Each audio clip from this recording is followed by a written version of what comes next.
Assalamualaikum warahmatullahi wabarakatuh. Kali ini Bapak akan menjelaskan indikator 31.2, yaitu menguraikan konsep-konsep pendapatan nasional. Yang pertama adalah produk domestik bruto atau GDP.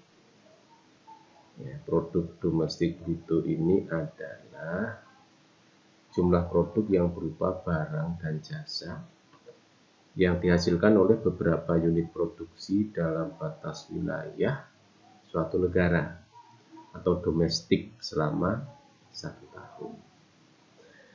Jadi di sini tidak melihat warga negaranya, ya.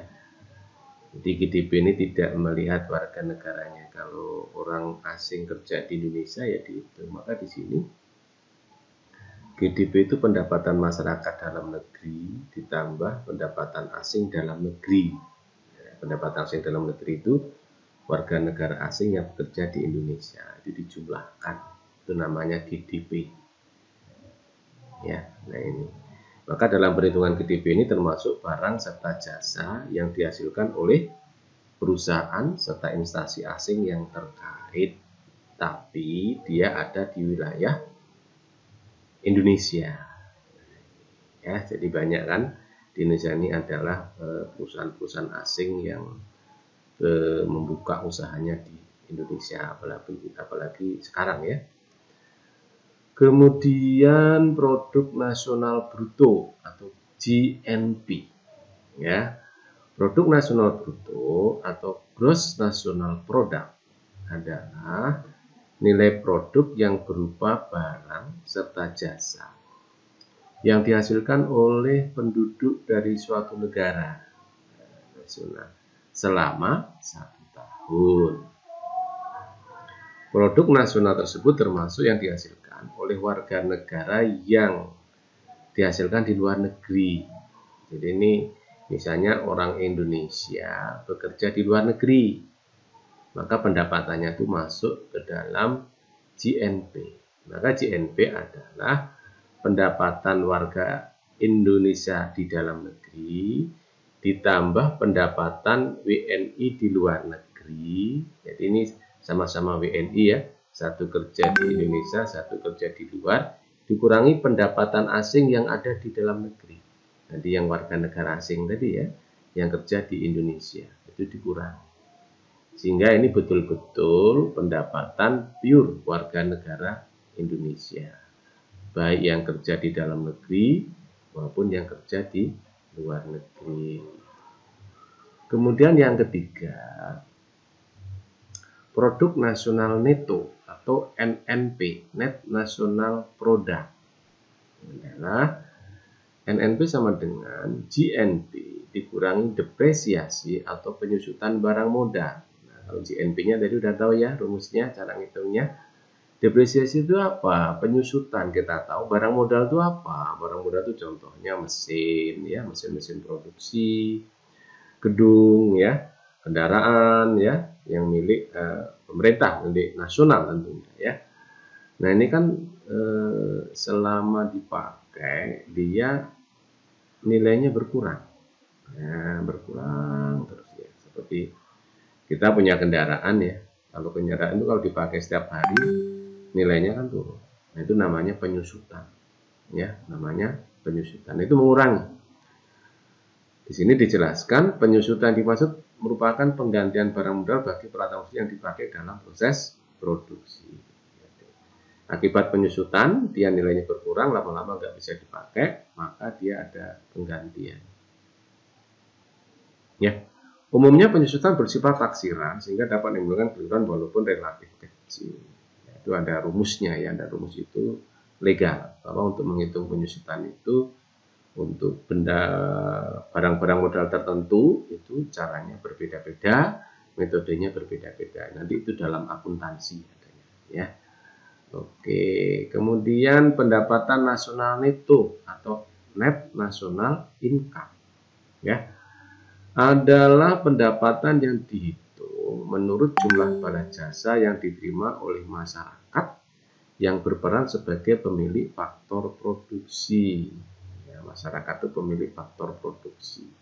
Ya, yang dimiliki ya semua faktor produksi itu milik masyarakat, mulai dari sumber daya alam, sumber daya manusia, sumber daya modal, dan yang terakhir kewirausahaan itu milik masyarakat.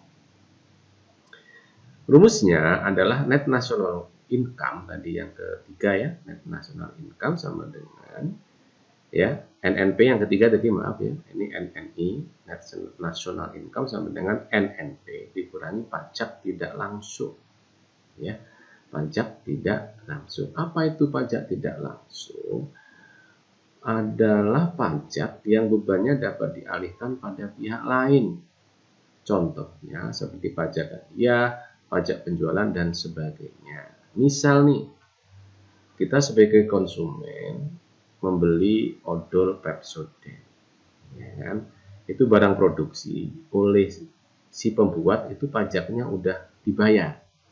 Tetapi pajak itu dibebankan kepada odol tadi. Sewaktu kita membeli odol, berarti kita yang membayar pajaknya. Itu namanya dialihkan, namanya pajak penjualannya. Jadi pajak penjualan itu yang menanggung adalah yang membeli barang. Misal kalian ke supermarket, pada saat kita belanja, di situ ada tertera pajak yang kita bayar pada saat kita di kasir. Itu pajak penjualan. Oke ya.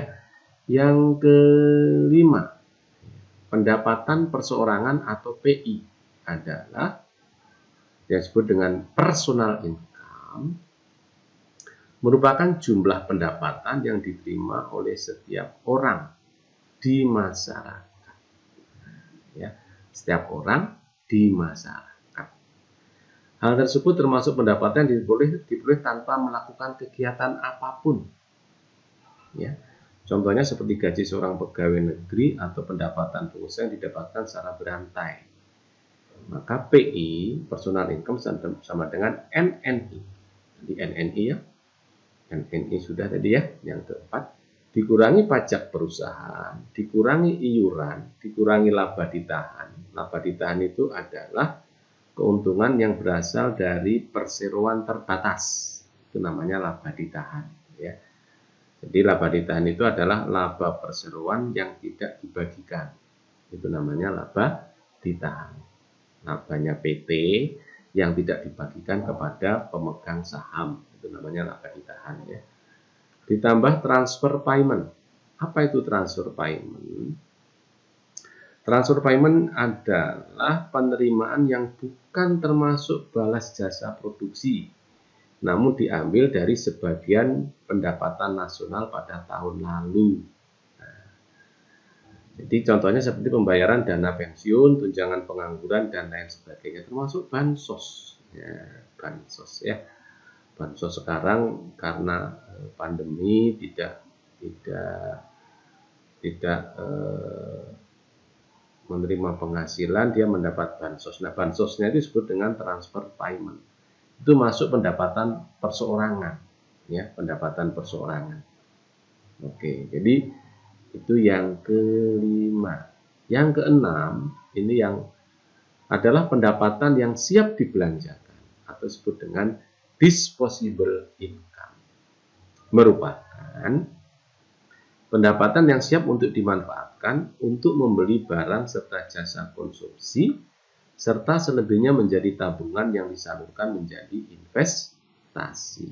Jadi orang tuh kalau mendapatkan disposable income, itu sebagian dibelanjakan, disebut dengan konsumsi, sebagian ditabung.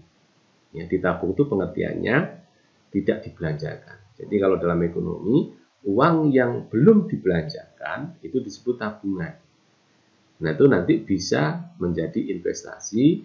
Dia berubah menjadi investasi jika dari uang yang tidak dibelanjakan tadi digunakan untuk usaha yang menghasilkan tambahan pendapatan. Ya. Sehingga disposable income sama dengan personal income dikurangi pajak langsung. Pajak langsung adalah pajak yang bebannya tidak dapat dialihkan kepada pihak lain. Contohnya seperti pajak pendapatan. Jadi misalnya kalau kita mendapatkan gaji kotor itu sebagian dikurangi untuk bayar pajak yang disebut dengan pajak penghasilan perorangan. Oke, nah inilah 6 konsep pendapatan nasional yang bisa Bapak sampaikan, dipelajari ya, dan dikerjakan tugas-tugasnya.